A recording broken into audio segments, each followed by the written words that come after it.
All right, Brandon. So I did send you a sports box video just comparing her to a different golfer. So just look at that too. But again, I'll go face on and I'll also explain down the line. So face on, when I bend over, belt buckle and buttons. Right now, her belt buckle is behind her button, so her right hip is high. And so when she tries to rotate, spine's going to tilt towards the target. And then to shallow it out and hit the ball up in the air, she's having to stand up and then back out of it. So again, that early extension to me is caused by the setup in the backswing. Also, her hands are really low, which if you look at the toe of the club is sticking off the ground. So her hands are low and her right hand is on top. I wouldn't say go messing with the grip necessarily, but when that handle gets low, it's going to cause her pelvis to hinge and bend more forward, and then her right hip is high.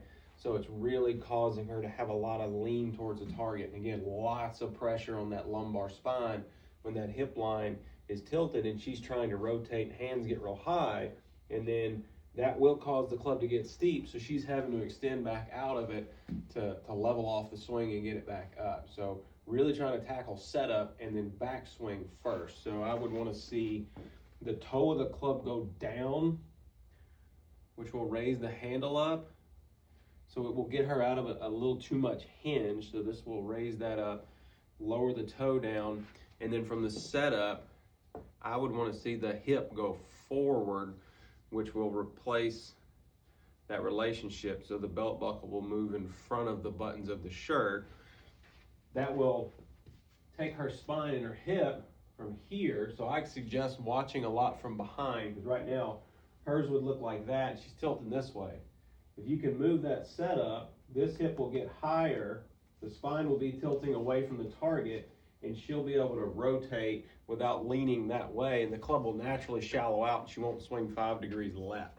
So from the face-on view, this goes forward, and I would be really cautious of what this is doing. When she's getting, again, I don't mind the early bump, but once this club gets parallel to the ground, by the time she's close to the top, the right hip will need to recenter and go back around versus moving away. Because if it keeps moving away, she's going to keep leaning that direction.